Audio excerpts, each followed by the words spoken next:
Hello everyone, I greet in the name of God Almighty. My name is Apostle Nathan Salas, and today we have a very interesting video to react to. And this one says that Dr. Zakir Naik, Shahruh Khan, Soha Ali Khan on NTV with Barha dude, and they are actually discussing the stereotype of Muslim, and then they'll be talking about the beard, the covering by a woman, and all those things. So when we get onto the video, you can be able to like learn some of those things, understand that they are going to discuss, and I believe that is going to be a blessing to all of us. So if today happens to be the first time of you checking out my channel, don't forget to subscribe to my channel and follow me on my Facebook and Instagram. And if you have any video you want me to react to, don't forget to drop it at the comment section, and I'm going to check it out. So guys, before we get on to the video, I'm a theologian and I make this video not to discredit anyone's religion.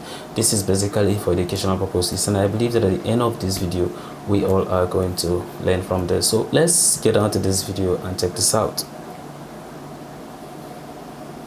Of the Prophet. So to say that covering the head is not a part of Muslim identity is totally wrong. The beard is a part of the Muslim identity.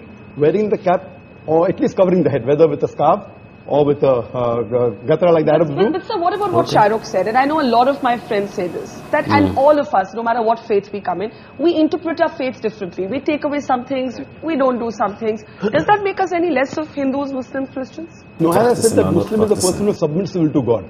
So you cannot say a liberal Muslim or a moderate Muslim. You can say a practicing Muslim or partly practicing or non-practicing. That's more correct. You know, and to understand Islam, don't look at the Muslim, don't look at me. Go to the scriptures. That is the reason I give talks on Islam and comparative religion. But so as far as the stereotype is concerned, I find that a too narrow a definition of Islam. I personally reject all rituals.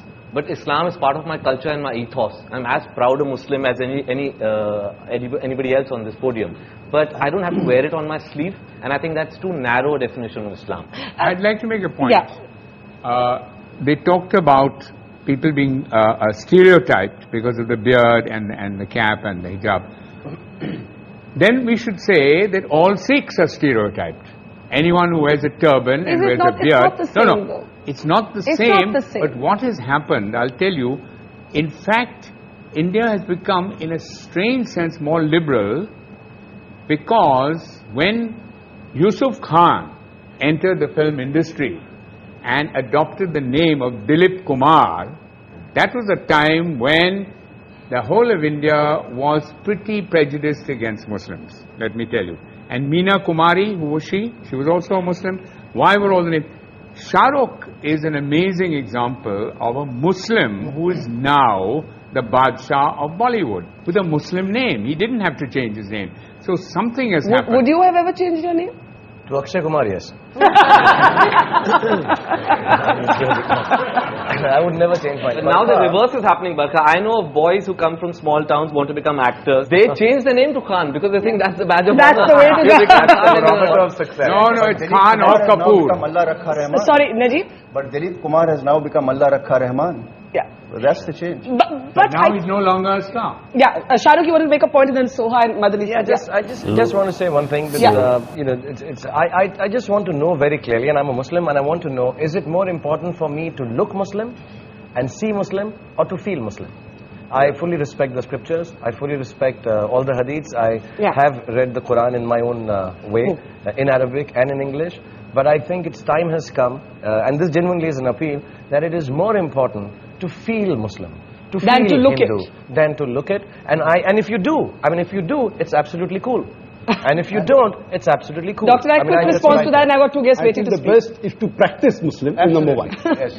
Appearing is important, but lower down. I'm not saying appearing is the most important. For a person to practice Islam is more important. Beard comes lower down. Beard is not in the 70 major sins that it's not there. But you know, what about what Kabir is saying? And there was a story of a young boy whom I interviewed, who studies in a convent school in Madhya Pradesh. And he's a poor boy. And the school rules wouldn't allow him to wear a beard. He went all the way to the Supreme Court to say, I must be allowed to keep my beard. Otherwise, I prefer not to study.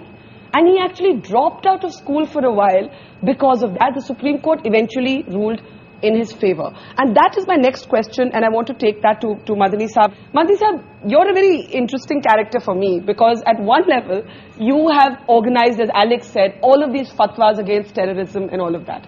But you also had a resolution against the singing of Vande Mataram. And these kind of resolutions, I know many of my friends would say is what stereotypes Muslims. बात ये है कि वंदे मातरम गाना बिल्कुल अलग चीज है. अलग चीज है. हाँ, गाने के लिए जिद करना बिल्कुल एक अलग चीज है. कोई जबरदस्ती गवाना चाहे और नहीं गाएं, या हम ये कहें हम नहीं गाते, तो फिर हम स्टीरियोटाइप हो जाएंगे. टेररिज्म की मुखालिफत करेंगे तो बहुत अच्छे हो जाएंगे. ये जो डबल मामला चलता है, ये ठीक नहीं. अभी मेरे दाढ़ी नहीं हो और कुर्ता पैजामा नहीं हो, ये भी जो पगड़ी से तो लोग बहुत डरते हैं ना, कहते हैं ये तो. एक बच्चा एयरपोर्ट पे कहता है, मदनी साहब मामा मामा देखो बिन लादेन जा रहा है ना. तो क्या हो गया है, अब ये सब मैं उतार दूं तो मैं एक रीजनेबल मुसलमान हो सकता हूँ, एक ऐसा मुसलमान हो सकता हूँ जो बहुत अच्छा आदमी है. और अगर मैंने ये पहन लिया तो ख्यालात मेरे कितने अच्छे हों. ख्यालात, नजरियात, आइडियोलॉजी, ये है बेसिक चीज, या बेसिक चीज हमारी दिखने वाली चीज है. That's the reverse stereotype, that the moment you see the beard and the skull cap, it's got to be a fundamentalist. Question, I want to get Soha, and she's been listening very patiently all this while. So as somebody who's grown up in a sense in a house of mixed religion, for you, in a sense, do you feel that public gaze? Do you feel, many people have questioned my labeling of, or my looking for the moderate Muslim. Yet there are others who say that we don't hear enough moderate voices. We either hear the religious voices, or we hear the non-believing Because I don't think anybody is really interested in what the moderate Muslim has to say, because it's not very interesting. It's sort of boring. We're represented by extremists who have violent opinions, perhaps. I'm talking about vandals. And I think maybe also more recently, I was asking my mother when I was asked to come on this show. I said, in your time, when you married my father, and you had an interreligious marriage, which presumably at that time, 40 years ago, was more controversial than it is today. Were you ever asked to defend your identity, to defend your choice of religion, what it means to be Hindu or Muslim, the way that we are today? And she said, no, not at all. It was a no-comment issue. You just said no comment and you moved on in life.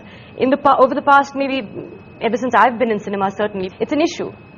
And there is, people do ask me, do you feel aggravated by what is happening as a Muslim? Do you feel the need to stand up for your religion because it is being misrepresented in the media?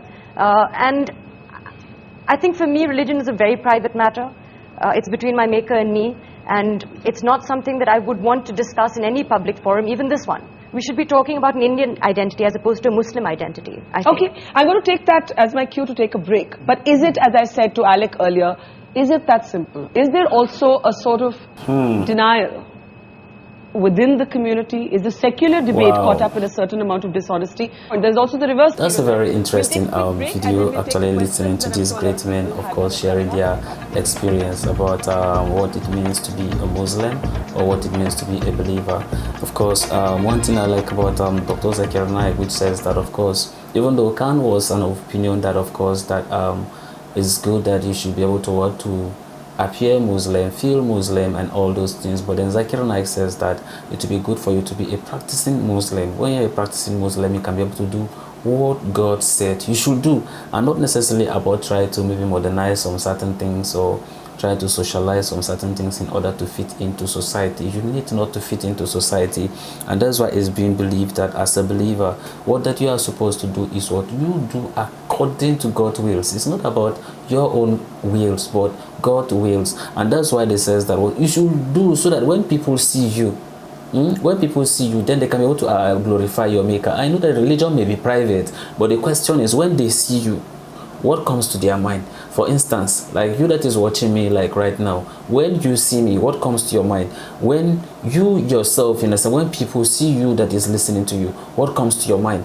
Does your dressings, does your appearance, does your manner of approach on how you do things, does it represent your religion? That's the questions that we should all, in a sense, ask ourselves. And if no, then there is a need of us to revamp and try to do things the way we know we are supposed to do. Because of why? All the religious books has given us, you understand, a guide.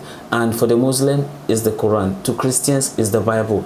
These are guidance. They can be able to what? To direct us. And for the Christians, the Bible is there for what? For correction, for rebuke, to train us in all righteousness, right? From there we can be able to like learn about God. Same thing is also applicable to the Muslim and the rest of the religions. So all those things are there as guides. So we are supposed to follow based on the books. What did they say? What did they say about some certain things? And then we have to live according to how God wants us to live. By so doing, in a sense, everything in a sense is fine. I know that of course for the Muslim, when you see the woman wearing the hijab, you know, oh, okay, that's a Muslim woman, right? But then it's been expected that as a Christian woman, you are supposed to cover your head. You see, some societies, or maybe probably should I say some churches, have made it this way that like this small beard I have problems with some of my senior colleagues in the church. Why? Because they feel like you're not supposed to leave your beard. But therefore, everybody has his own, in a sense, different reasons or perception or doctrine to some of those things, right? You see, to some people, it's not a problem. Some is just for, okay, just for fancy. But then some people don't interpret it in a sense that way. They interpret it in a sense in a different form, even though it is only God in a sense who knows better. So we just pray for His grace, for Him to be able to like help us to be able to understand what He's saying in His word. And I know that in this video, a lot of you have thought an opinion. So I want you to drop it at the comment section. Let's all learn from one another. So this is the end of my video. If you like my reaction, you should like, share and subscribe. And if you have any video you want me to react to, don't forget to drop it at the comment section and I'm going to check it out. So guys, remain blessed and I see you in my next video. Bye bye.